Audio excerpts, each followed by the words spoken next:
శివుడికి నమస్కరించుకుంటూ, రుద్రాక్ష అంటేనే, రుద్రము అంటేనే శివుడు, అక్షము అంటే కన్ను. రుద్రాక్షలన్నీ భగవంతుని కన్నుట. రుద్రాక్షం చెట్టు కింద ఉన్నాం మనం. నిజంగా అదృష్టవంతులు. ఇక్కడ దేవాలయం కట్టడం గొప్ప విషయం, దానికి ఆ పేరు పెట్టడం గొప్ప విషయం. ఇది కట్టించిన వాళ్ళందరూ నేను అందరినీ మెచ్చుకుంటూ పోతే నాకు సమయం అంతా అక్కడే జరిగిపోతుంది. నేను నిర్వాహకులు అన్నాను, ఆయనకు వర్తిస్తుంది, అందరికీ వర్తిస్తుంది. చాలా గొప్ప. ఇక్కడ చాలామంది మహిమల గురించి చెప్పారు. మేమంతా మారామండి ఈ స్థలంలో ఉన్నందుకు, మరేదో పరివర్తన వచ్చింది అని అన్నారు. దానికి ప్రధాన కారణం రుద్రాక్షనేనండి. అదేనమాట. ఇంతమంది భజన రాని వాళ్ళు కూడా భజన నేర్చుకోవడానికి ప్రయత్నం చేసినాం. మేము ఎంత రాత్రైనా ఇక్కడే ఉన్నాం, ఎప్పుడు మాకు అలసట అనిపించలేదు అని కూడా చెప్పారు. ఇదంతా గొప్ప మహత్యము, స్థల మహత్యం అనేది ఒకటి ఉంటుంది. ఆ స్థల మహత్యం ఇక్కడ ఉన్నది కాబట్టి ఇది సాధ్యపడింది. ఈ స్థలాన్ని కాపాడుతున్నటువంటి వాళ్ళు కూడా, నీరు పోసిన వాళ్ళు, నారు పోసిన వాళ్ళు, ఈ కార్యక్రమం నడుపుతున్న వారు, ఎంతో శ్రద్ధాపూర్వకంగా పనిచేస్తున్నట్టు మన వెంకటరామారెడ్డి గారి ఆధ్వర్యంలో ఇక్కడ పెద్దలు వీళ్ళందరూ ఉన్నారు. వాళ్ళందరికీ కూడా నేను ధన్యవాదాలు తెలియజేసుకుంటూ, మనందరి హృదయాల్లో వెళుతున్న పరమాత్మ స్వరూపాన్ని నమస్కరించుకుంటూ, ఇక్కడ ఇద్దరు వ్యక్తులను తప్పనిసరిగా నేను జ్ఞాపకం చేసుకోవాల్సింది. వాళ్ళే చెప్పారు 2 కళ్ళు అని. నాకు 2 కళ్ళు అని అన్నారు వాళ్ళు. ఎందుకన్నారంటే దానికి ఒక కారణం ఉందన్నమాట. ఒక కారణంగా అనేక కారణాలు ఉన్నాయి. గత 25 సంవత్సరాల క్రితం, 30 సంవత్సరాల క్రితం నేను ఇంత సమకాలికలో, మేమంతా 2-3 ఏళ్ళ వ్యత్యాసంతోనే కానీ కాస్త ముందుగా టీచర్గా పనిచేస్తున్న సందర్భంలో భగవద్గీతను శిశు మందిర్ స్కూల్లో కోసం నేర్చుకొని వచ్చాను. నేను హెడ్ మాస్టర్గా చేశాను శివనపట్లలో. స్థాపకుడు నేను శిశు మందిర్ స్కూల్. అక్కడ 4 అధ్యాయాలు నాకు వచ్చి, మిగతా అధ్యాయాలు ఎందుకు నేర్చుకోవద్దని ప్రయత్నం చేసి 18 అధ్యాయాలు నేర్చుకున్నాను. నేర్చుకున్న తర్వాత జగన్నాథ స్వాముల వారు మొట్టమొదటి దొరుకుకు వచ్చిండు. వచ్చి అక్కడ భగవద్గీత వెళ్దాము అని పిలిచిండు. నేను వెళ్ళాను. వెళ్ళిన తర్వాత మెల్లిమెల్లిగా ఆ గ్రామం ఈ గ్రామం అట్లా చేసుకుంటూ చంద్రంపల్లి కూడా వెళ్ళడం జరిగింది. అక్కడ రామగుడి చెప్పే జ్ఞానం కూడా చేశాను. అప్పుడు శ్రీనివాసరెడ్డి గారు, లక్ష్మీనారాయణ గారు నాకు ప్రధానమైన వ్యక్తులుగా అగుపడిండ్రు. ఇంకెప్పుడు వాళ్ళని వదలలేదు. అట్లాగే అంటిపెట్టుకొని సాగుతూ రావడం జరిగింది. ఆ రకంగా వాళ్ళు 2 కళ్ళు అయినారు. ఇంకో కారణం కూడా ఉంది. మన జైపాల్ యాదవ్ గారు రామగుడి చెప్పే యజ్ఞం చేయాల్సి వచ్చింది. ఆయన ఏది మన నామినేషన్ వేయాల్సి ఉంది. ఆ రోజే రామగుడి చెప్పే యజ్ఞం పెట్టాం మేము. అయితే చేయాలా వద్దా అని సంశయంలో ఉన్న విషయం చెప్తున్నాను. ఈ ఇద్దరు మిత్రులే ఆయనను గద్దించినారన్నమాట. అయ్యా, నీవు ఖచ్చితంగా ఎలక్షన్లో గెలుస్తావు, తప్పితే నువ్వు మాడగల తప్పితే ఓడిపోతావు అని చెప్పింది. నీ ధైర్యం అందరికీ ఉండదు అంటే చివరికి 500 ఓట్లతో గెలిచిండు. ఆయన 500 శాలువలు కప్పిండు. 500 ఓట్లు వచ్చినాయి అని చెప్పిండు. మళ్ళీ లక్ష్మీనారాయణ చెప్పిండు అన్నమాట. అంటే ఒక్కొక్క స్టెప్పు ధైర్యంగా తీసుకొని దానికి అనుగుణంగా పనిచేస్తూ ఎదుటి వ్యక్తుల్లో మార్పులు ఇస్తారు. అదే రకంగా శ్రీనివాస్ యాదవ్ గారు కూడా వెంజాల్లో ఒప్పుకున్నారు. స్వాములందరికీ చెప్పినాము. పత్రికలు వేసే దగ్గరకు వచ్చింది. ఇక ఆయన కాస్త ఏదో ఖర్చు ఎక్కువయ్యేటట్టుంది, ఏం చేయాలని ఇట్లా సంశయం చేసినట్టుగా అనిపించింది. అప్పుడు లక్ష్మీనారాయణ మాటలతో అనలేదు, చాలా చాలా ఘోరంగా ఆయన నిందించుడు. నీ చేతనంటే నువ్వు ఒప్పుకోవాలండి, నేను మహేశ్వర సార్ ముందర ఒప్పుకొని నువ్వు మాట తప్పుతావా, ఎవరు నీకు చెప్పిందని ఇట్లా గట్టిగా మాట్లాడేసాడు. మాట్లాడేసి ఆ కార్యక్రమాన్ని ఆయన వెనుక ఉండి ఆ కార్యక్రమం నిర్వహించాడు. ఆ కార్యక్రమంలో సంఖ్య ఎంతో తెలుసా? 7,000 అండి. 7,000 సంఖ్య ఒకరోజు.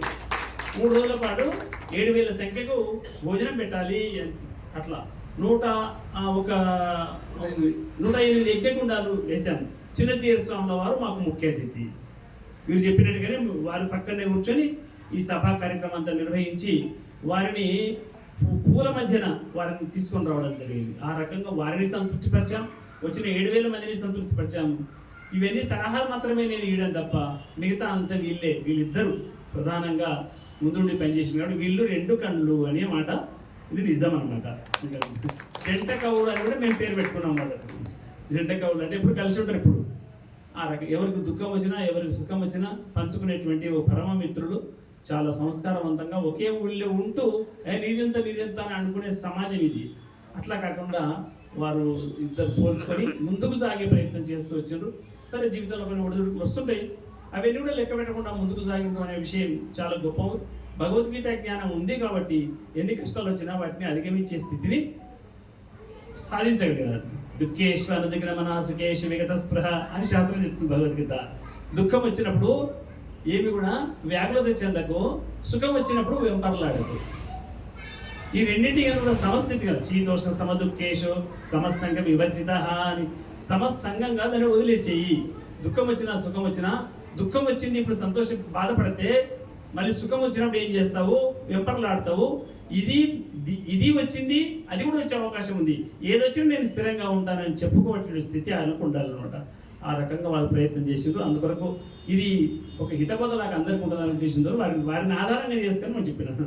మా మిత్రులు ఇక్కడే ఉన్నాడు, ఆయన పాండు కదా. అమ్మవారి ఆశ్రమంలో మాకు తరచుగా కార్యక్రమాన్ని ఇచ్చేసి మాకు చేదోడు బాదుడుగా ఉండి నడిపించారు. ఆశ్రమాన్ని నేను కొన్నాళ్ళు ప్రధాన కార్యదర్శిగా ఉండేవాడిని. ఇట్లా ఆ తర్వాత మాదాయపల్లి ఆశ్రమాన్ని కూడా దాని యొక్క బాగోగుల కోసం ప్రయత్నం చేయడం జరిగింది.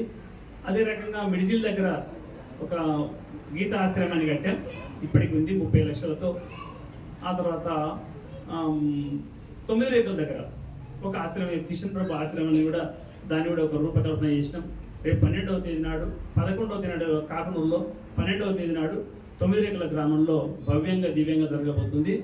44 మంది దంపతుల చేత, 84 మంది దంపతుల చేత 21 యజ్ఞగుండాలతో చాలా భవ్యంగా ఆ కార్యక్రమం నిర్వహించబోతున్నాం. భగవద్గీత పోటీలు కూడా ఉన్నాయి విద్యార్థులకు 7వ తేదీ నాడు కేశంపేటలో. ఈ రకంగా భజన పోటీలు కూడా పెడుతున్నాం 12వ తేదీ నాడు. కానీ ఒక విషయం ఏంటంటే అది అందరికీ చెప్పేటట్లేదు. 12వ తేదీ నాడు వాళ్ళు ఏమనుకున్నారంటే మా ఊరు పక్కలలో పెట్టుకుంటాం, అక్కడక్కడ ఎందుకు సార్ అని మాట మాట్లాడారు. సరే అని కరపత్రంలో ఒక 9 గ్రామాల పేర్లు వేశాను.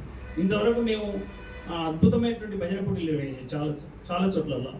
దాదాపు మన హయాంలో ఒక 50 దాకా భజన పోటీలు నిర్వహించుకున్నాం. మా కన్న మా అన్న కొడుకు ఆయన లక్ష్మీనారాయణ, మేము కన్న అనిపించుకుంటాం ముద్దుగా. అదే పేరు మీరు పిలుస్తున్నారు, ఆయన పేరు లక్ష్మీనారాయణ.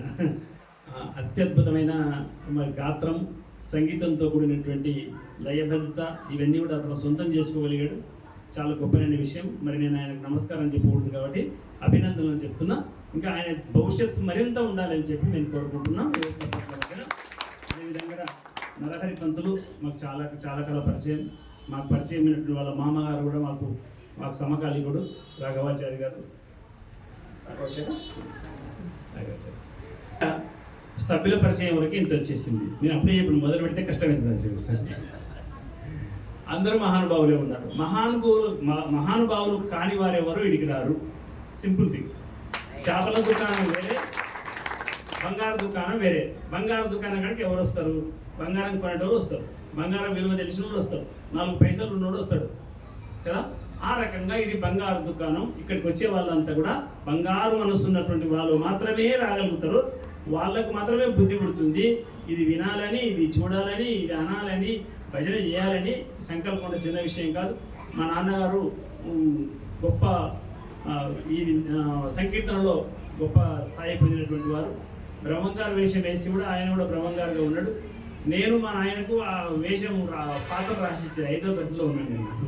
పాత్ర రాసిచ్చాను. అక్కడ నాకు బీజం పడింది. బ్రహ్మంగారి ఆట మా నాయన ఆడడం వల్ల, మా ఇంట్లోనే భజన చేయడం వల్ల, ఆ పాటలన్నీ నాకు రావడం వల్ల మిగతా వాళ్ళందరికీ కాపీలన్నీ కూడా నేనే రాసిస్తే అప్పుడు నేర్చుకునేటువంటి వాళ్ళు అన్నమాట. ఈ రకంగా మాకు అనుబంధం ఏర్పడింది. అనేక మంది సాధు సత్పురుషులతో అనుబంధం ఏర్పడింది. ఈ రాష్ట్రంలో ఉండే అన్ని ఆశ్రమాలతో మనకు సంబంధం ఏర్పడింది. స్వామీజీలందరూ కూడా దాదాపుగా పరిచయం అయినటువంటి వాళ్ళే. చిన్నజీయర్ స్వామితో సహా అందరూ కూడా పరిచయం అయినటువంటి వారే. వారి సహచర్యంలో తినడం వల్ల అనేక ఆధ్యాత్మిక సభలు, దాదాపు 1000 సభలు నేను అధ్యక్షత చేసి ఉంటాను. అది చిన్న వయసు నుంచి మొదలు పెట్టాను. ఇప్పటివరకు 1000 సభలు అయ్యి ఉంటాయి ఇంచుమించుగా. ఆ తర్వాత 22 వార్షికోత్సవాలు చేసాం. ఇవన్నీ అనుభవం వచ్చిన తర్వాత మనం చిన్న పుస్తకం కూడా తయారు చేయాలి, మనం ఎందుకు చేయొద్దు అని. అంతకుముందు 13 పుస్తకాలు రాశాను. ఇది 14వ పుస్తకంగా ఏదో ఒక అద్భుతం ఉండాలి తప్ప మామూలు పుస్తకాలు రాయొద్దు అని అనుకున్నాను. 2-3 ఏళ్ళ నుంచి అనుకొని భగవద్గీతకు ప్రశ్నలు జవాబులుగా మార్చాను మొత్తం దాంట్లో భావాన్ని. అయితే మీరు ఎవరైనా పుస్తకాలు కావాలన్నా నాకు ఫోన్ చేయించండి, నేను మీకు ఇక్కడ పంపిస్తాను.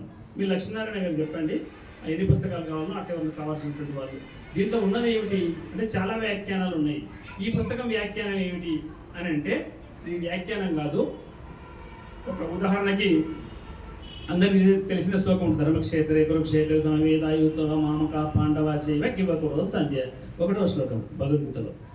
అయితే ఈ శ్లోకంలో ధర్మం అంటే ఏంది, కురు అంటే ఏంది, ధర్మక్షేత్రానికి కురుక్షేత్రానికి తేడా ఏముంది, ఎందుకు దుర్మార్గుడైనటువంటి ధృతరాష్ట్రం చేతనే ఎందుకు వ్యాస మహర్షుల వారు రాశారు, దీన్ని రాసిన వాళ్ళు ఎవరు అని ఇట్లా ప్రశ్నలు వేసుకుంటూ అన్ని శ్లోకాలకు ప్రశ్నలు జవాబులు రాసుకుంటూ పోతే 1800 ప్రశ్నలు అయింది.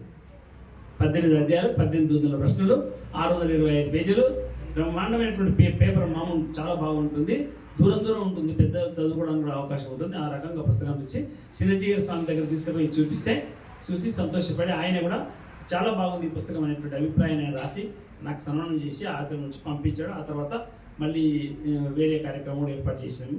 ఆ పుస్తకాలు విడుదలయ్యాయి. నా దగ్గర కొన్ని ఉన్నాయి, 50-60 ఉన్నాయి పుస్తకాలు. నేను కొన్ని పుస్తకాలు లక్ష్మీనారాయణకు పంపిస్తాను, దాంట్లో ఇంట్రెస్ట్ ఉన్నట్లు తీసుకొని మీకు. ఇక సరే వచ్చినాం, భజనకు వచ్చాం కాబట్టి సమ్ అంటే మంచి, కీర్తన అంటే పొగడడం అండి, ప్రశంస, ప్రశస్తి. ఎవరి ప్రశస్తిని పొగిడితే మనకు లబ్ధి కలుగుతుంది. మన స్నేహితుడిని అప్పుడప్పుడు నువ్వు మంచోడు అనాలి, లబ్ధి కలుగుతుంది. భార్యను కూడా అనాలి, లేకపోతే అన్నం పెట్టదు సరిగ్గా. మన పిల్లవాడిని కూడా అనాలి, ఎందుకంటే వాడు దుర్మార్గుడు కాకుండా ఉంటాడు, తండ్రి పోతుంటాడు. సంకీర్తన అంటే ఇట్లుంటుంది, కీర్తించడం అంటే పొగడడం, ప్రశస్తి. ఎవరిని పొగిడినా తప్పలేదండి. పొగిడినోడు ఎవడు, మన చేత పొగడబడిన వాడు ఎవడు శత్రువు కాడు. ఇది సూత్రం, శత్రువు కాడు. ధైర్యం చేయడం, మనం ఎదురు మాట్లాడడానికి ధైర్యం చేయడు. ఆ స్థితి ఎందుకు వస్తుంది? ఈరోజు ఒక మాట అన్నాడు శ్రీనివాస్ రెడ్డి, సార్ పక్కన నేను ఇయ్యాలనే కూర్చున్నా అన్నాడు. నిజంగానండి, నా పక్కన కూర్చోవడానికి అంటే నేను గొప్పని కాదు, అక్కడ వాళ్ళ గురుత్వ భావన ఉంటుంది. సార్ పక్కన వేయగడ వేరే వస్తాం, సార్ మీరు చెప్పిన పని వింటామంటారు అని వస్తాడు. చిన్న చీటి మీద రాసిస్తే ఏదన్నా విషయం ఉంటే 10,000 మంది ఉంటారు అనుకోండి, ఆ 1000 సభ ఎట్లా జరగాలి, ఎక్కడ ఏం జరుగుతుంది, ఎవరు వచ్చిండ్రు, ఏం కథ అని చెప్పి చిట్టి తెచ్చి నాకు ఇస్తుంటారు. నేను తీసుకొని దాచిపెట్టుకొని సమాధానం చెప్తుంటా. అదంతా కూడా ఎప్పుడు ఉంటుంది, ఆ కార్యక్రమాన్ని ఎట్లా విజయం చేద్దామని హనుమంతులు లేక ఆలోచిస్తారే తప్ప రాముడిని కావాలని ఆలోచన చేయరు. వీళ్ళందరూ అదే. ఇట్లాంటి వాళ్ళు కొన్ని 100 మంది కార్యకర్తలు ఉన్నారు నాకు, అదే బలం. అంతే. వచ్చిన స్వామీజీలను పక్కన కూర్చోబెట్టుకుంటా కార్యక్రమం నిర్వహిస్తాము. వీళ్ళంతా కూడా ఎప్పుడు ఇట్లా వాచింగ్ ఎదురు చూస్తుంటారు. రక్షణ ధరం. ఒక గుడి ఉంటే గుడి గర్భగుడిలో పోవాలని ప్రయత్నం చేయరు. ఆ గర్భగుడిని కాపాడేది ఏమిట్లా అని ఆలోచిస్తుండేటువంటి ఒక శ్రేష్టమైన కార్యకర్తలు నాకున్నారు. అది నేను చాలా గర్వపడుతున్నా. కాబట్టి మనం ఏమైనా చేయగలుగుతాం. లేకుంటే ఒక మామూలు టీచర్ని ఒక పల్లెటూరులో పుట్టాను, కుండలు చేసుకునే కుటుంబంలో పుట్టిన, మా నాయన కుండలు చేసే బతికించిన మమ్మల్ని. చదువు దైవానుగ్రహంగా పూర్వజన్మ సుకృతం ఎట్లా చదువు వచ్చేసింది, జ్ఞానం అబ్బింది, 10 మందితో కలిసి మాట్లాడడం ఎలా తెలిసింది, వినయం తెలిసింది, విద్య తెలిసింది. దీని ద్వారా మనం పెంపొందించుకోవాల్సిన స్నేహాన్ని పెంచుకోవాలి. ఆ ప్రయత్నం ఏం చేస్తే మా మిత్రులంతా అట్లా ఇప్పటికి కూడా చాలా గౌరవిస్తారు. అనేక మంది కార్యకర్తలు ఇక్కడ ఉన్నటువంటి కళమ్మ కూడా మాకు మరదలు వాస్తవంగా. కానీ మేము బావలాగా మా మరదలాగా ఉండం, గురు శిష్య భావనతోనే ఉంటాం. ఆమె మా శక్తిని అందుకొని, ఆమె అమ్మగారి యొక్క శక్తిని అందుకొని ఆమె అనేక కార్యక్రమాలు చేసింది. ఈ రోజే మేము రామేశ్వరంలో ఒక అద్భుతమైనటువంటి కార్యక్రమం చేస్తాం. ఆమె గురించి చెప్పాలంటే ఇందాక చెప్పారు, నేను ఒక్క మాటలో చెప్పేస్తాను. ఇప్పటి వరకు ఎన్నేనేమ్మా హనుమాన్ చాలీసా 94 నెలల నుంచి దీక్షగా కూడి హనుమాన్ చాలీసా ప్రతి నెలలో 20-40 సార్లు హనుమాన్ చాలీసా చేయిస్తుంది. ఆ సంకీర్తన కదా రామేశ్వరంలో జరుగుతుంది. ఆ ఊరు కాదు, ఆమె పల్లె కాదు, ఆమె ఆడ మనిషి, ఆమెకి ఎక్కడ ధైర్యం ఉంటుందని ఏం లేదు. భగవంతుడు నమ్ముకుంటే తన పని చేసుకుంటూ అవుతుంది, ఎవరన్నేమని అనుకోలేదు అని అట్లా చేసి చాలా మంది. అక్కడ వీరానంద స్వామి అని ఒక చిన్న విగ్రహం ఉంటుంది రామేశ్వరం దగ్గర, దత్తాత్రేయ గుడిలో. వాళ్ళు ఎప్పుడో మర్చిపోయినారు. ఆ వీరానంద స్వామి గురువును పెట్టిన వాళ్ళు మర్చిపోయారు. ఆమె ఇంటికి పోయి, అయ్యా మీరేనంట కదా దీనికి మూలమైనటువంటి వాళ్ళు, మీరు నిద్రపోతే ఎట్లయితుందని నేను మేల్కొల్పింది. గత 5 సంవత్సరాల నుంచి వాళ్ళు సంవత్సరానికి 40,000-50,000 ఖర్చు పెట్టుకొని అంత భక్తులందరికీ కూడా శాలువాలు కప్పడం, భోజనం పెట్టడం, ఇదంతా అద్భుతమైన కార్యక్రమం. నిన్న 2 రోజుల నుంచి జరిగింది. ఈరోజు మధ్యాహ్నం అక్కడికి మన మిత్రులు వచ్చినారు, మేమందరం కూడా అక్కడి నుంచే మళ్ళీ ఇక్కడ రావడం జరిగింది. అంటే ఒక వ్యక్తిలో ఒక శక్తి ఉంది, ఆ శక్తిని మేల్కొల్పడం ఎట్లా అనేటువంటిది ఒక పెద్ద కార్యకర్త చిన్న కార్యకర్తను దగ్గర తీసుకోవాలన్నమాట. అందుకని ఇక్కడ కూడా కాలు బట్టి గుంజే పనులు కానీ, కాళ్ళ కట్టబెట్టే పనులు కానీ, ఎదుటోళ్ళ నోరు మోపించే పనులు కానీ, ఈర్ష్యం కానీ, దేశం కానీ ఇవన్నీ లేకుంటే ఈ కార్యాలన్నీ ముందుకు సాగుతుంటాయి. మీరు అనుకుంటారు ఇంత గొప్ప స్థాయిలో ఉన్నటువంటి ఈ వ్యక్తులకు ఎవరన్నా ఉంటారా అంటే ఉంటారు. ఎందుకుంటారో తెలిసిందా? గాలి ఉన్న చోట దీపం ఏం చేస్తుంది? అల్లాడుతుంటుంది. అల్లాడినా కూడా దీపం ఏం ప్రయత్నం చేస్తుంది? బతకాలని ప్రయత్నం చేస్తుంది. గాలి ఆర్పాలని ప్రయత్నం చేస్తుంటుంది. ఈ ప్రకృతిలో రెండు ఉన్నాయి, మంచి ఉన్నది, చెడు ఉన్నది. ఈర్ష్య దేశాలు ఉంటాయండి. మనం ఎదుగుతున్న కొద్దీ ఇవన్నీ మనం ఎంబడిస్తుంటాయి. అయితే మనం పూర్వజన్మ సుకృతం కనుక గట్టిగా ఉన్నట్లయితే నిలదొక్కుని నిలబడగలుగుతాం. జన్మకర్మజమేది ఏవం యోవేతి తత్వద తత్వా దేహం పునర్జన్మన అయితే మామేతి సోర్జున అని ఉంటుంది అనమాట. అంటే అనేక జన్మల యందు చేసిన పుణ్య పాపముల యొక్క ప్రభావము ఈ జన్మలో ఒక వాసన రూపంలో మనకు వచ్చేసింది, అది నిన్ను కాపాడుతుంది అని. ఇప్పుడు నిజంగా కన్నా అనే మా అబ్బాయి ఆ స్థాయికి వస్తాడు, అంత సంగీత పరుడు అయితే నేనైతే మేమైతే అనుకోలేదు. అతను ఇంటర్ కాస్ట్ మ్యారేజ్ చేసుకున్నప్పుడు పిల్లలు చెడిపోయా అనుకున్నాం. చెడిపోయా మా వాడు అనుకున్నాం. అరే మంచిగా ఉండడు, ముద్దుగా చూస్తే ఈ పని చేసిండేమో అనుకున్నాం. కానీ ఒకసారి మాట్లాడితే నేను కోపం కాలేదు అతను. నాకు ఎంత క్యాస్ట్ అంటే నాకు అంత పెద్ద ఏం ఉండదు. ఫలానా క్యాస్ట్ గొప్ప చిన్న ఇది మూర్ఖత్వం. ఎందుకంటే భగవద్గీతలో అక్కడ ఎక్కడ లేదండి. పండిత సమదర్శన అనుంది, పండితులు సమదర్శనం చేయాలండి. అయితే అప్పుడు అనుకున్నాను, అరే పిల్లలు రూట్ మారిపోయాయి కదా, ఏమవుతుందని అనుకున్నాను. కానీ ఆ రూట్ను మార్చుకొని అందరికీ ఒక ఆదర్శప్రాయమైన వ్యక్తిగా మారి జిల్లాల్లో కూడా కన్నా అంటే గుర్తుపట్టేటువంటి వాళ్ళు ఉన్నారు ఈనాడు. అందుకొరకు నేను కూడా అతన్ని ఒక రకంగా అభినందిస్తూ ఆశీర్వదిస్తూ మరింత ఎదగాలని ఆ భగవంతుని కోరుకుంటూ 2 మాటలు మనం చెప్పుకొని ముగించేద్దాం. సంకీర్తన అనగానే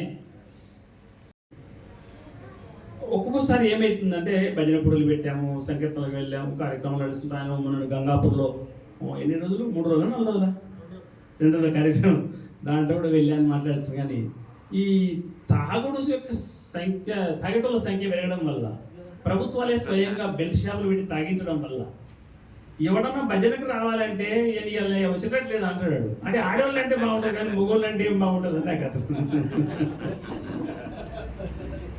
అంటే వచ్చేటట్లేదు అంటాడు. ఈ మాంసాహారం యొక్క బలం కూడా అంతే ఉంది.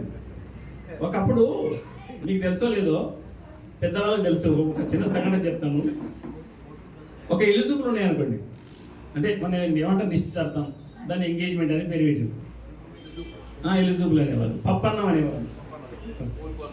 పప్పన్నములు అనడంలో ప్రత్యేకత ఏది? మాంసం పెట్టరు అని అర్థం. పప్పన్నం పెట్టేవాళ్ళు అప్పుడు అంతే.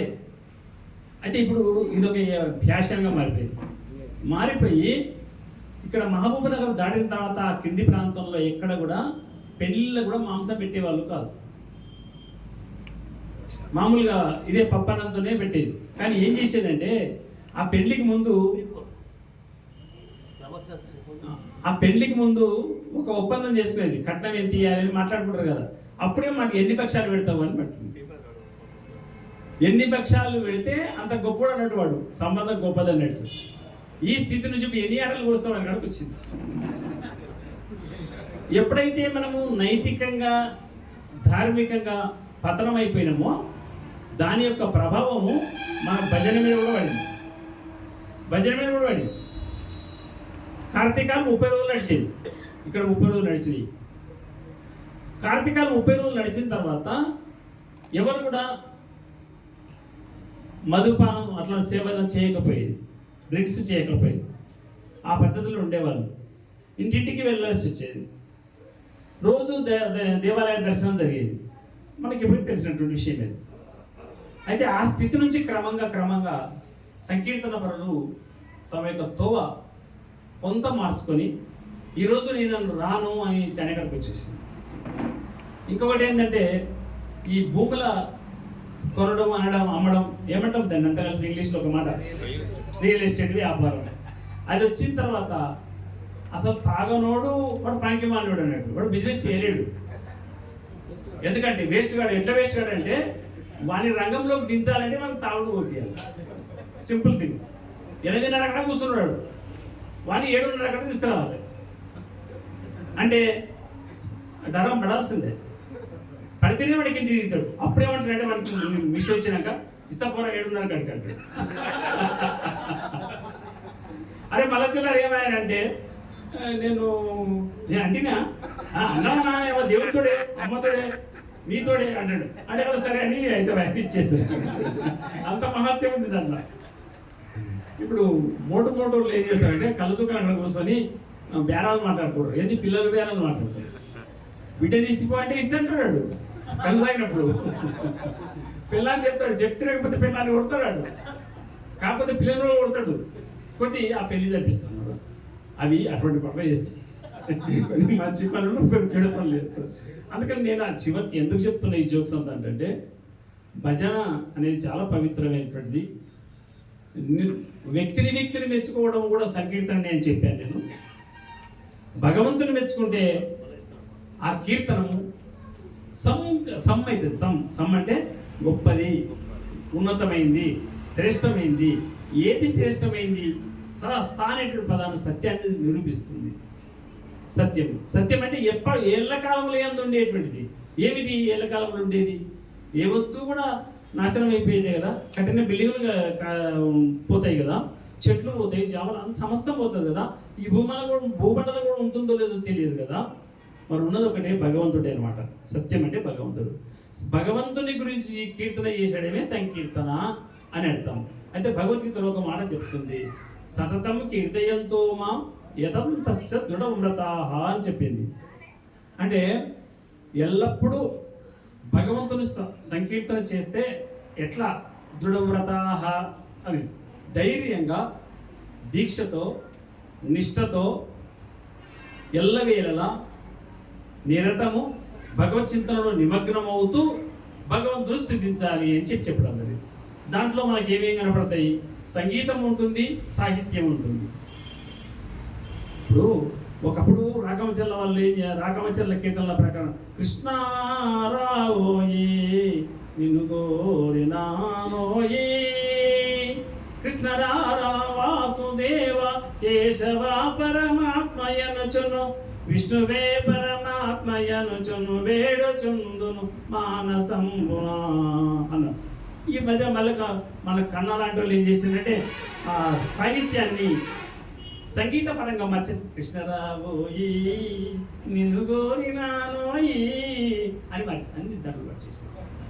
అంటే తన యొక్క శక్తి సప్త రాగాల్లో తన యొక్క అంటే రాగమచల్ల కీర్తి ఇట్లనే ఉండాలని ఏం లేదండి. అతను సాహిత్యం ఇచ్చాడు మనకు. ఆ సాహిత్యాన్ని ఎట్లా మలుచుకుంటే సప్త రాగాల్లో మనం మార్చుకోవాలో తెలుస్తుంది. ఇటువంటి యొక్క శక్తి, ఇటువంటి కొత్త ప్రయోగాలు.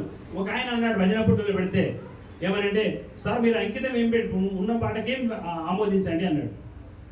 నేనేమన్నంటే ఆ సభలో దాదాపు 24 బృందాలు వచ్చినాయి చంద్రదానలో అని తిరగాసి పెట్టి కొద్దిసేపు మంది వేసుకొని వచ్చి ఉట్టికి కాదు, నేను అందుకని మంది వేసుకొని వచ్చి మాట్లాడతారు అనమాట. అయ్యా ఏందో మీరు గుసగుస ఎందుకంటే ఇక్కడ రండి, ఇక్కడికి వస్తే వాసన కూడా భయం అన్న. మహేశ్వరుడు తిరుగుతాను తక్కువ కాదు, నేను బయట దొబ్బుతున్నాను అంటాడు, ఏం భయపడాడు. అయితే ఏం చేయాలని చెప్పి అక్కడ లోలు పెడుతుంటే చెప్పడం జరిగింది ఏంటంటే, భగవంతుని స్తుతించడానికి అంకితం ఎందుకు? అంకితం ఇచ్చినోడు ఎవడు? ఒక కవే కదా. మరి ఇది రాసినోడు కవి కదా, అది రాసినోడు కవి. ఏ కీర్తన రాసినా కవే. మరి దానికి అంకితం అనేది ఏముంది? నీ ఇష్టం పెట్టుకో, దాన్ని కూడా అంకితం పెట్టుకో అంతే తప్ప ఇది కాదు, ఈ బూటకాలం నడవు అని ఆ రకంగా భజన పొడులను సువ్యవస్థ చేసి ఆ మార్పు చేసినాం. అంతకుముందు అంకితం అని ఒక పిచ్చి ఉండేది అనమాట. అట్లా ఇంకొకటి ఒక సంకీర్తనను ఒక రాగంలోనే చెప్తేనే ఇది సరైంది అని వాళ్ళు. మీరు తికతిక రాగాలు తీసుకొచ్చి పెడుతుండ్రు, సినిమా రాగాలు పెడుతుండ్రు అంటారు. ఘన ఘన సుందర అంటున్నారు కదా, అది కీర్తనే కదా, కీర్తనే కదా, కాదని ఎట్లా అంటాం? అందుకని ఇదంతా కూడా ఒక మహత్యంతో కూడినటువంటి శబ్దాన్ని లయబద్ధం చేసి సరస్వతీదేవికి అంకితం ఇవ్వడమే దీంట్లో ఉన్నటువంటి పవిత్రత. అందుకని సంకీర్తన చాలా గొప్పది. సంకీర్తన లేకుంటే నిజంగా ఏమవుతుంది అని అంటే హిందుత్వము, నేను అసలు విషయానికి మళ్ళీ వస్తున్నా, ఇంతకు హిందుత్వాన్ని రక్షించేది నిజంగా భజననే. ఇప్పటికైనా సరే ఎక్కడన్నా కార్తీకాలు జరుగుతున్నాయి అంటే హిందుత్వాన్ని కాపాడుతుంది.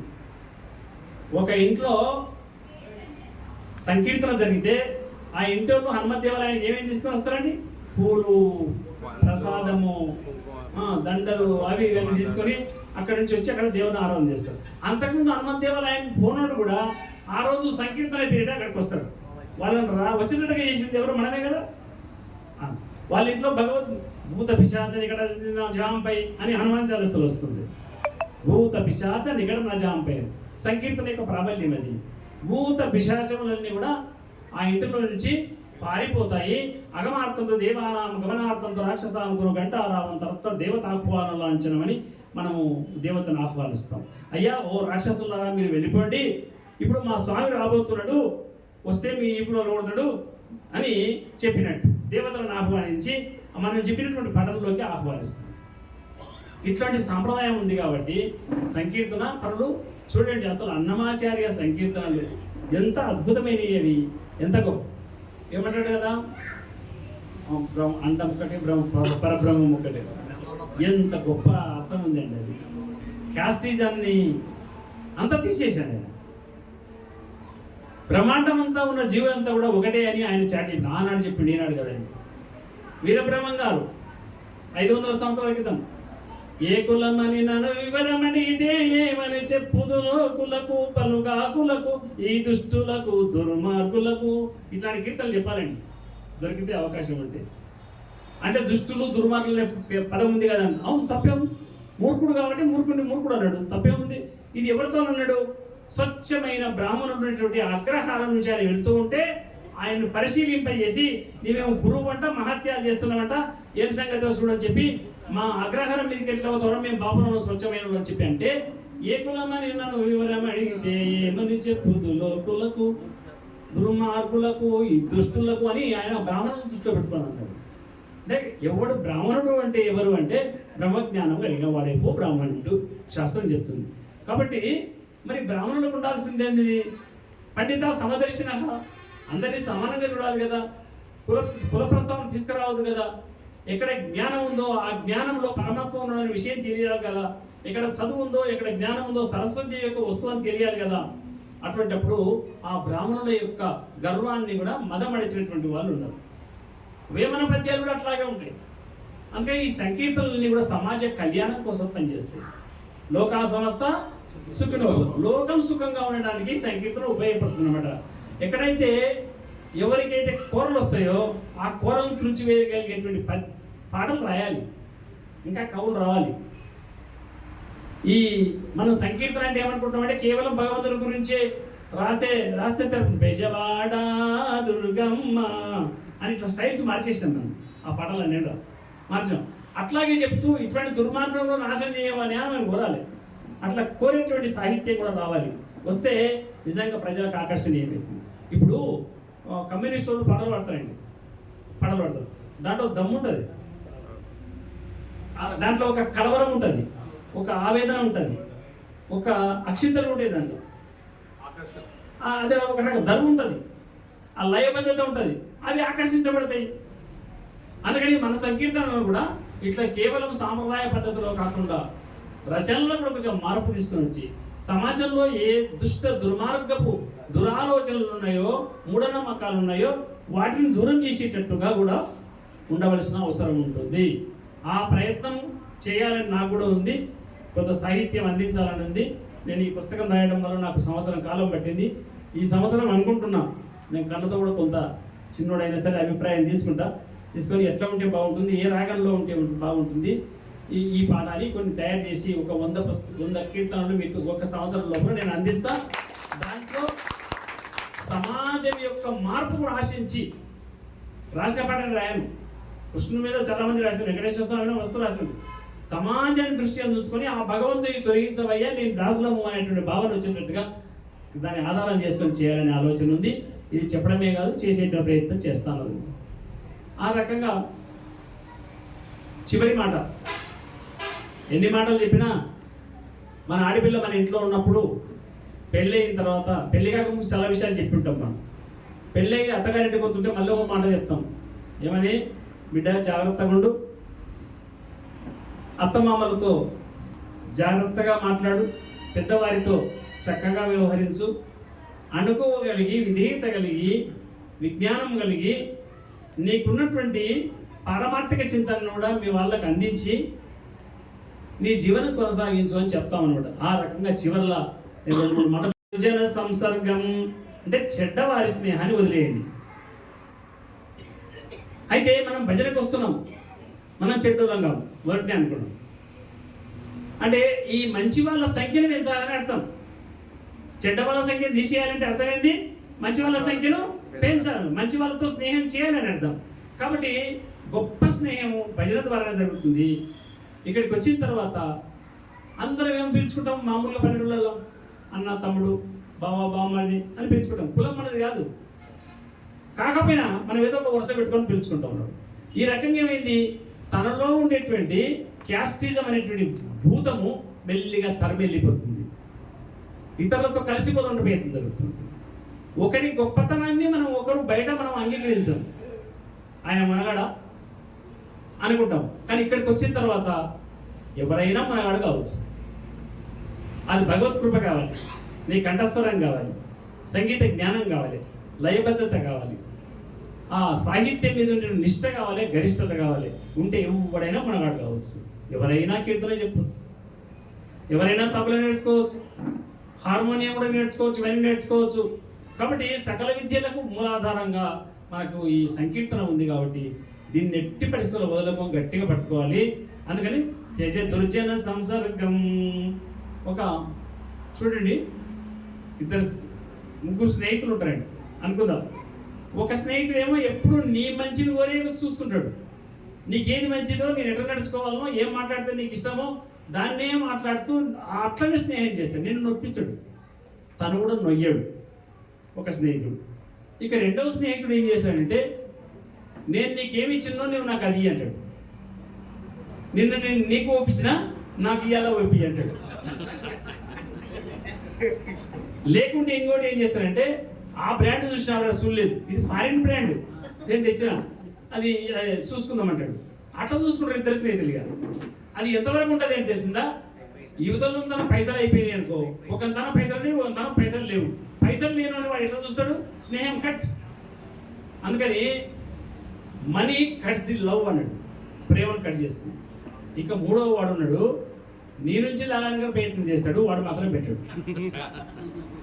ఈ మూడు. అందుకని భగవంతుడికి ఒక పేరు ఉందన్నమాట, సుహృత్ సఖ్య అని. సుహృతులు కలిగినటువంటి వాడు భగవంతుడు.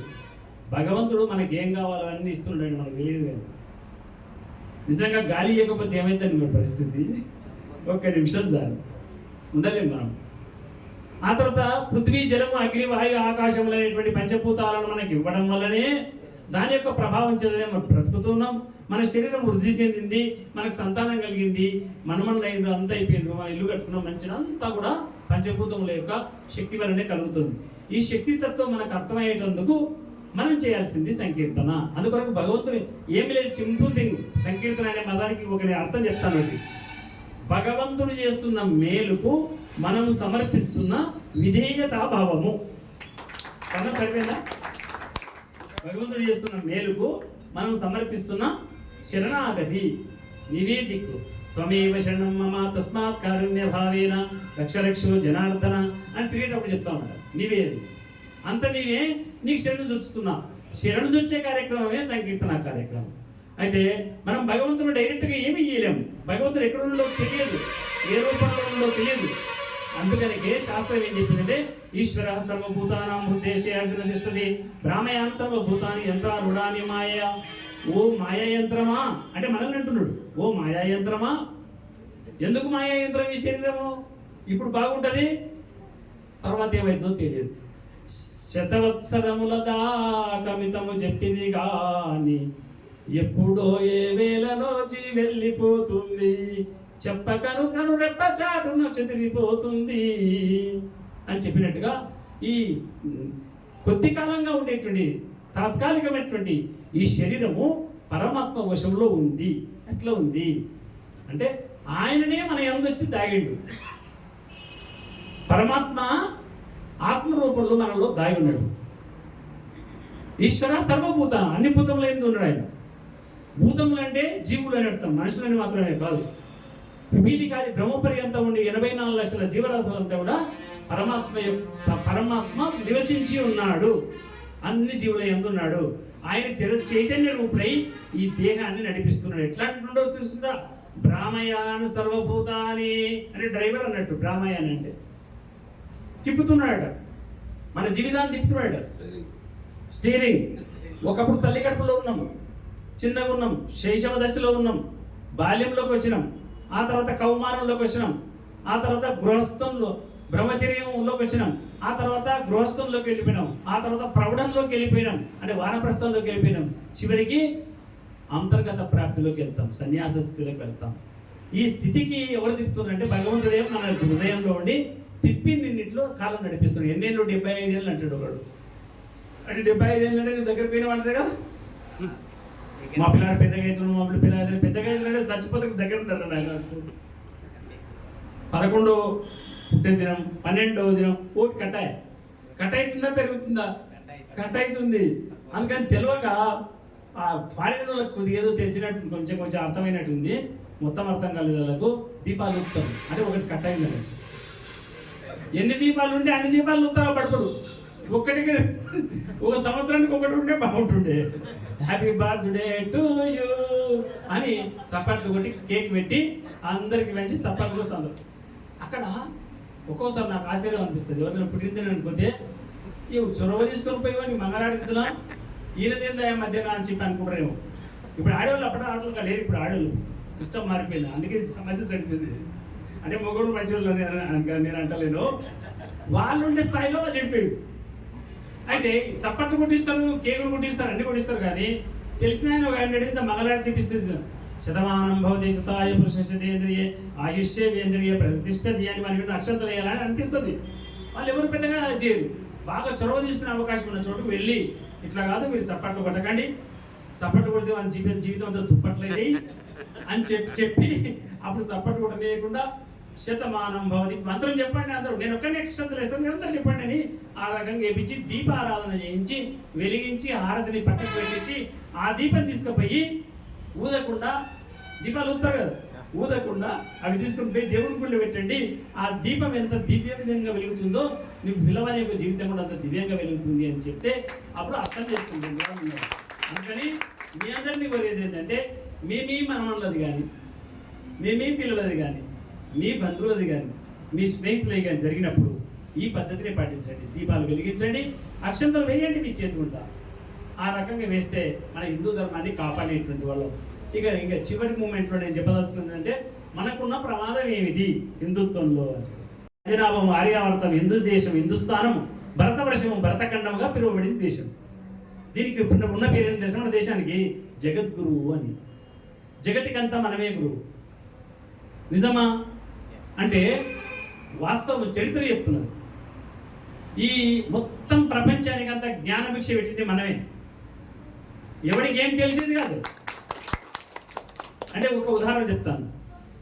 మన రష్యాలో ఒక విగ్రహం దొరికింది, మొన్న ఇజ్రాయెల్లో ఒక విగ్రహం దొరికితే మన మోడీ గారు, ఈయన మహా అవతార పురుషుడు, ఆయన మామూలు వ్యక్తి కాదు, ఆయన మామూలు వ్యక్తి కాటువంటి ఆలోచనలు రావు. ఆయన వెళ్తే ఆయనకు ఆ విగ్రహాన్ని, అమ్మవారి విగ్రహం దొరికితే ఇచ్చింది. ఆయనకు ఇచ్చి భారతదేశం తీసుకొచ్చాడు, స్థాపన చేసి. 500 సంవత్సరాల నుంచి నలిగిపోతున్న సమస్య, లక్షలాది మంది చనిపోయినటువంటి సందర్భం ఉంటే దాన్ని సుప్రీంకోర్టు ప్రధానమంత్రిని పిలిచి శివుల అంటే పుణ్యవస్తులు ఆయన పోయి ఉందా, ఆ రాముని ఏదో కేసు తీసేయండి అంటే ఆయన 50 రోజులు కోర్టు పెట్టి తీసిండు. దానికి సహాయపడ్డ వాళ్ళు ఇద్దరు తెలిసిన ఎవరు? పరాశరన్ అనేటువంటి ఒక న్యాయవాది, ఒక వీరభద్రాచార్యులు అని గుడ్డి ఆయన మహాసాధు, చాలా గొప్పడు. ఎంత గొప్పడు అంటే ఎవరు చెప్తారా రాముని యొక్క చరిత్రను గురించి ఎవరు చెప్పాలి అని వాళ్ళు క్వశ్చన్ చేస్తుంటే ఆడ కూర్చోబెట్టి, భద్రాచార్య గారు ఏం మార్గాలు ఉన్నాయో చెప్పండి అని అడిగితే ఆయన చెప్తాడనమాట. రఘువంశంలో ఇట్లా రాసింది, అయోధ్యని రామజన్మభూమి అని రాసింది. ఇంకే పుస్తకం ఉంది, పలానా పుస్తకం ఉంది, పలానా రఘువంశం, దీంట్లో రామాయణంలో అన్ని శాస్త్రాలలో అయోధ్యలోనే రాముడు పుట్టిండని ఉంది. అయోధ్యని యొక్క పూజ చేసినట్టుగా ఉంది. చరిత్ర ఆధారం చేసుకుంటే ఇంగ్లీషులో చరిత్రలో అక్కడ ఇక్కడ చరిత్రలో ఇట్లా ఉంది కాబట్టి ఇది రామునికే ఇచ్చేయాలని డిసైడ్ చేసేటట్టుగా వాళ్ళందరినీ తయారు చేసి ఒక ప్లాన్ చేసి ఆ మోడీ గారే గట్టిగా ముడిగట్టి ఆయన చేతికుంటేనే దైవ సంకల్పం చేసిండు.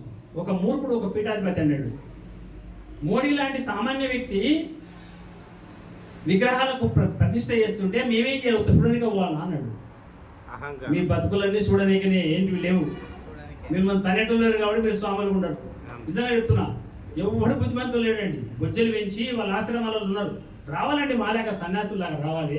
మేము తెల్లబట్టలు వేసుకొని తిరుగుతున్నాం లోకమంతా, రాత్రనక పగలనక తెల్లవారులు బాగా తిరిగి మనం అందరం కలిసి పనిచేస్తున్నాం. ఆ సాధువులు ఏం చేస్తున్నారండి?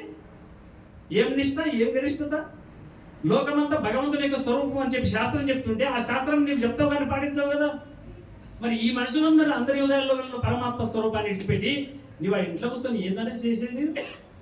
అట్లాంటి వాళ్ళు అలాంటి మహానుభావులను విమర్శించారు. మీరు రాకుంటే పోయినాడు ఒక స్టేట్మెంట్ ఇవ్వలేదు, ఎవరిని ఏమనేది చేసిండు. ఆయన కంటే గొప్ప యోగి ప్రపంచంలో లేడండి. గొప్ప యోగి ఆయన. ఎట్లా అంటే నేనేం బీజేపీని కాదు, ఆయన ఏం పొగుడతలేదు, మంచోడు కాబట్టి పొగుడుతున్నాడు. ఆయన ధర్మాన్ని కాపాడుతున్నాడు. మొన్న బస్సులో ఆయన అంటున్నాడు మాటల సందర్భంగా ఉండి ఏదో మాట్లాడుతుంటే నేనుండి అది కాదయ్యా శ్లోకం తప్పదవుతున్నావు విద్యుత్ చదవాలన్నాక ఎట్లయినా సార్ మామూలు వాళ్ళు కూడా ఈ మోడీ వచ్చిన తర్వాత అందరూ శ్లోకాలు నేర్చుకుంటున్నారు, పద్యాలు నేర్చుకుంటున్నారు, పాటలు నేర్చుకుంటున్నారు. భక్తి ఎక్కువైపోయింది. తుర్కోలను గట్టిగా మాట్లాడుతున్నారు, ధైర్యం వచ్చేసింది. ఆడవాళ్ళకు కూడా ధైర్యం వచ్చేసాడు. మొన్న ఇక్కడ హైదరాబాద్లో మల్లమ్మన ముత్యాలమ్మ జరిగినప్పుడు ఉద్యమం నడిపిన ఎవరైనా చూస్తున్నారు, నేను మీడియా వాళ్ళకి తెలిసి మొత్తం మహిళలండి. మేము ఇంటికి పోం, మా పిల్లలు ఇంటి పెట్టుకుంటాం, మేము తిండి తినం, కొడతారా పోలీసులు కొట్టండి, మా దేవునికి అన్యాయం జరిగిందా లేదా, మీరు ఏం చేస్తున్నారు నేను చెప్పి పోలీసులు ఎదిరించి మాట్లాడి చేసింది. ఎన్నడూ ఆ ధైర్యాన్ని ఆడవాళ్ళు చేయించలేదు. అంటే ఆడవాళ్ళలో ఉండేటువంటి చాలా గొప్ప గుణాలను కృష్ణ పరమాత్మ చెప్తాడు. స్మృతి మీద ధృతిక్షమ అని చెప్పి కీర్తి శీలాచన హరినా స్మృతి మీద ధృతిక్షమ. ఆడవాళ్ళను మనం తక్కువ ఎక్స్పెక్ట్ చేయొద్దండి. వాళ్ళు అవసరమైతే అపరకాలిగా అవతరిస్తారు. అన్యాయాన్ని ఎదిరించే సమయంలో మనం ఎదిరించడానికి అవకాశం ఏం కాబట్టి మా ఆయన ఏమంటాడో, నా కొడుకు ఏమంటాడో, నా అత్త ఏమంటాడో అనుకుంటారే తప్ప అత్యంత ధైర్యవంత ధైర్యం బుద్ధి విశేషం. చిన్న ఉదాహరణ చెప్తా. ఒక బ్రష్ తోమి మనం పెడతామండి, ఏ పుల్లయ్యతోనో మల్లయ్యతోనో మాట్లాడుకుంటూ ఆ షెట్టుకో పక్కనో లేకుంటే బాత్రూమ్ ఎక్కడో పక్క ఎన్నో వంట పెట్టేస్తామండి. మన తెల్లారి మనం తెల్లారి దొరకదు. ఏమైంటుంది, ఈ అమ్మగారు తీసుకుపోయి మళ్ళీ ఎప్పుడు ఏడు ఉండాలని పెడుతుంది. ఏమనుకుంటే నేను గోడ మీద పెట్టిన బ్రష్ పోయింది కదా, నేను కొత్త తెస్తా పోయాడు, నేను పిచ్చి కాకపోతే నేను తీసి పెట్టిందా అని అంటారు. అపారమైన జ్ఞాపక శక్తి వాళ్ళలో ఉంది. అందుకని ఎప్పుడైతే స్త్రీలు ఈ దేశంలో గొప్ప వాళ్ళు అవుతారో, సంస్కారవంతులు అవుతారో, వాళ్ళ చేతనే ఈ సమాజం రక్షించబడుతుంది. ఏ దేవుని కాడన్నా మనం దీపం పెట్టాలి, కార్తీక మాసం వచ్చిందంటే ఎవరు మొగోలు పెడతారా? మొగోలు పెడతారు, దీపం ఎక్కుతుందా? కొండెక్కుతుంది. వాళ్ళు ఎట్లా పెట్టాలో తెలుసు, వాళ్ళకు నెయ్యిలో ఎట్లా వద్దాలో తెలుసు, నిలబెట్టగలిగే శక్తి ఉంటుంది వాళ్ళ చేతికి. రోజు దీపం ముట్టించబడి కదా, ఆ దీపం కూడా వాళ్ళ చేతిలో పరమాత్మ కోరుకుంటారు అన్నమాట. ఇటువంటి ధర్మంలో మనం అందరం పుట్టాం. చాలా గొప్ప జాతి మనది. ప్రపంచం అంతా కూడా ఇప్పుడు మొన్న మీరు ఒక విషయం చూశారు, దుబాయ్లో ఒక రాజు ఉంటాడండి. ఆ రాజుకి 5 మంది కొడుకులు ఉన్నాడు. మోడీ గారు వస్తామని చెప్తే ఈ 5 మంది కొడుకులు ఎప్పుడు పోలేదంట. ఈ 5 మంది కొడుకులు కార్లు వేసుకోవడానికి మోడీ గారిని తీసుకొని వాళ్ళ ఆయనతో తీసుకుపోయిన తర్వాత ఎందుకు ఊరకరాలు మహానుభావులు వారు అదముల ఇళ్లకు వచ్చేటం మంగళకారకులు కదా భాగవతం చెప్తారు. అయితే ఆయన రాజు అడిగింది అనమాట, మోడీ గారు మీరు వచ్చిన కారణం ఏమిటి అంటే, చెప్పకుండా వచ్చిండ్రు. ఏంటంటే ఇది చెప్పే విషయం కాదు కాబట్టి వచ్చిన అన్నాడు. ఏంటిది అంటే, మీరేం అడిగినా ఇస్తా సార్, నా బిల్డింగ్ అంతా తీసుకోండి, నాకు అవసరం లేదు, మీరు గొప్ప యోగి సార్, ప్రపంచంలో మీలాంటి వాళ్ళు ఎవరైనా వస్తారు అంటే. అప్పుడు ఈయనేమడిగి తెలిసిందా, మాకు ఒక 7 ఎకరాలు స్థలం వెంకటేశ్వర స్వామి దేవాలయం కట్టుకోవడానికి ఇవ్వాలి అని శాంక్షన్ అయిపోయింది. తిరుపతి దేవస్థానంలో లెటర్ రాసిండు. అక్కడ వెంకటేశ్వర స్వామి మీ నిధులతోని వెంకటేశ్వర స్వామి గుడి కట్టవలసింది దుబాయ్లో అంటే, మొన్నే కట్టిండ్రు, మొన్న పోయి ప్రారంభం చేసేసిండు ఆయన. ఇది ఎవరైనా చేస్తారండి? అంటే బలం ఉంది, అధికారం ఉంది అని విర్రవీగకుండా దాన్ని ఎట్లా ఉపయోగించుకోవాలో సమాజం కళ్యాణం కోసం తెలిసినటువంటి మహానుభావుడైన, అందుకని ధర్మాన్ని కాపాడుతూ ఉన్నాడు. యోగి ఆదిత్యనాథ్ ఏం చేస్తాడు తెలుసా అండి? ఎవరన్నా హనుమంతుడా? ఆయన రాముడైతే హనుమంతుడు. యోగి ఆదిత్యనాథ్ మనం ఏం చేసినాడంటే ఒక గుడి మీద దాడి చేసింది. దాడి చేస్తే ఎవరెవరు దాడి చేసిండ్రో వాళ్ళంతా వీడియో తీసింది. వీడియో తీసి వాళ్ళని పట్టుకొచ్చారు. వీడియో ప్రకారంగా అంటే సీసీ కెమెరా ఉంటుంది, పట్టుకొచ్చినాక వాళ్ళు ఏ వ్యాపారాలు చేస్తారు, ఏ ఇంట్లో ఉంటారు అని అడ్రస్లు తీసి ఆ ఇంటికి మోరు కొట్టేసారు. బయటికి వెళ్ళబట్టి లాక్ చేసేసి వాళ్ళ దుకాణాలకు లాక్ చేసేసి ఫస్ట్ వాళ్ళ ఆర్థిక పరిస్థితి దెబ్బతీసి వాళ్ళ గౌరవం పోగొట్టింది. ఎందుకంటే ఎల్ఏవి బ్యాంకులో వచ్చేవాళ్ళు వచ్చి మనకి తల వేస్తుంది. ఎంత ఇచ్చేది పోతుండే, బెల్లం పేరు పుస్తే సరే అమ్మాలే మనకి ఇచ్చేదే ఇచ్చేది కాపాడుకోవాలి, లేకపోతే ఊరు మొత్తం టామ్ టామ్ టామ్ టామ్ అవుతుంది అనమాట. అట్లా చేసి వాళ్ళను మానసికంగా సరి చేస్తున్నాడు. ఎవరైనా నష్టం కలిగిస్తే ఊరేగింపు చేసి బస్సు అంటు పెడితే ఆ 5 మంది బస్సు అంటు పెట్టిన వాళ్ళ ఇళ్ళ మీద పడి వాళ్ళని గుంజుకొచ్చి వాళ్ళ ఆస్తులు కూడా తీసుకొని వచ్చి ఆ బస్సును కొనిచ్చి కొత్తది మన ఆటేశ్వరికి ఇస్తాడు. కోర్టులు కూడా ఏమనవు. విషయం అర్థమైపోయింది. ఆ మహానుభావుడు అంత గొప్ప పనులు చేస్తుంటే నేను చేయలేని పని ఆయన చేస్తున్నాడు అని పోలీసులు కూడా చేతులు ఎత్తేసి దండ పెట్టేస్తాడు. ఒక పోలీస్ స్టేషన్కి పోయిండు ఆయన, అంటే హిందూ ధర్మాన్ని కాపాడడం ఎట్లా అని చెప్తున్నాను నేను. ఓ పోలీస్ స్టేషన్కి పోయినా కానీ చూస్తే ఆడ పోలీసు వాళ్ళు బాగా పాన్పరాలు వేసుకొని ఉమ్మిచ్చి గోడనంతా పాడు చేసింది. మై అందరు జాకే బాహర్ ఆనే తక్ ఏ ఖతం హో జానా అని చెప్పినట్టు ఒక మాట. అంటే ఆ పోలీసు వాళ్ళు మొత్తం తీసుకొని తుడుస్తాడు, బ్రష్ పెట్టి తుడిచి శుభ్రం చేస్తాడు అనమాట.